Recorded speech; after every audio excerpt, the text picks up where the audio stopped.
الحمد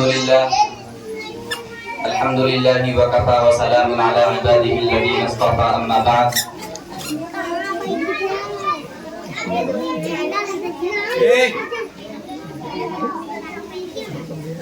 ابھی آپ حضرات کے سامنے بچوں کا پروگرام پیش کیا گیا اور ہاں یہ بات بھی صحیح ہے کہ جو وقت دیا گیا تھا 45 منٹ یا اس سے بھی زیادہ وہ وقت بھی ہو چکا ہے، تو اس اعتبار سے تو پروگرام کو ختم ہو جانا چاہیے. لیکن 15 اگست کے موقع کے اوپر معذرت کے ساتھ ایک بات عرض کرنا چاہتا ہوں کہ اس موقع کے اوپر یہ جو پروگرام ہوتا ہے یہ پروگرام صرف بچوں کا نہیں ہوتا ہے، کیونکہ اس موقع کے اوپر ہم اور آپ مل کر یہ جانتے ہیں اور لوگوں کو یہ بتلاتے ہیں کہ اس ملک کو کس طرح آزاد کرایا گیا، کس طرح کی قربانیاں پیش کی گئیں. تو یہ جو چیز ہے یہ ہمارے اور آپ کے لیے جاننا بھی بہت ضروری ہے، کیونکہ اس طرح کی باتیں ہمارے اور آپ کے سامنے پورے سال آتی نہیں ہیں، بلکہ یہی ایک خاص موقع ہوتا ہے جس کے اوپر اس طرح کی باتیں ہمارے اور آپ کے سامنے آتی ہیں. اور جنگ آزادی کے سلسلے میں اور ہندوستان کو آزاد کرانے کے سلسلے میں ہمارے اندر یہ کمی بھی ہے اور کم علمی بھی ہے کہ ہم اور آپ بچپن سے لے کر اب تک یہی جانتے سنتے اور پڑھتے چلے آئے ہیں کہ ہندوستان کے اندر جنگ آزادی کا بگل 1857 کے اندر پھونکا گیا اور ہندوستان کے اندر جنگ آزادی 1857 سے شروع ہوئی ہے. ہمارے بچوں کو بھی یہی معلوم ہوگا اور ہمارے جو بڑے ہیں ان کو بھی یہی پتا ہے کہ 1857 کے اندر اس ملک کے اندر جہاد آزادی اور ہندوستان کو آزاد کرانے کی کوشش شروع ہوئی ہے. یہ بہت بڑی غلط فہمی ہے اور ہماری کم علمی ہے اور ہماری تاریخ سے ناواقفیت ہے کہ اس کی بنیاد پر ہم یہ سمجھتے چلے آ رہے ہیں کہ ہندوستان کے اندر سب سے پہلے انگریزوں کے خلاف جو لڑائی لڑی گئی وہ 1857 ہے. ہمیں اور آپ کو اس غلط فہمی سے نکلنا ہوگا. 1857 سے جنگ آزادی شروع نہیں ہوتی ہے بلکہ اس سے تقریباً 100 سال پہلے مسلمان ہندوستان کو آزاد کرانے کی خاطر قربانیاں پیش کرتے چلے آ رہے تھے. سلطان ٹیپو علیہ الرحمہ نے انگریزوں کے خلاف اسی ہندوستان کو آزاد کرانے کی خاطر لڑائی لڑی. سلطان ٹیپو علیہ الرحمہ کو جب انگریزوں نے شہید کر دیا اس وقت انہوں نے کہا تھا کہ آج سے یہ ملک ہندوستان ہمارا ہو گیا. انگریزوں نے ایک بات کہی تھی کہ آج سے خلق خدا کی، جو مخلوق ہے، جو رعایا ہے وہ خدا کی اور یہ ملک بادشاہ کا ہے، لیکن اس ملک کے اندر جس کا حکم چلے گا، جس کی بات مانی جائے گی وہ ہم ہوں گے. یعنی آج سے اس ملک کے اندر بات انگریزوں کی مانی جائے گی. اس وقت شاہ عبدالعزیز علیہ الرحمہ محدث دہلوی انہوں نے اس وقت ہندوستان کے اندر جہاد آزادی کا فتویٰ دیا اور مسلمانوں کو یہ بتلایا کہ ہر مسلمان کے اوپر ہندوستان کو آزاد کرانا فرض ہو گیا ہے. یہ ملک ہندوستان غلام بن گیا ہے. آج سے اس ہندوستان کو آزاد کرانا ہر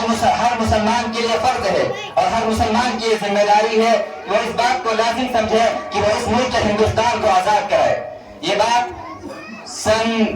1803 کی ہے. سن 1803 کے اندر شاہ عبدالعزیز علیہ الرحمہ نے اس ملک کو آزاد کرانے کے لیے فتویٰ دیا.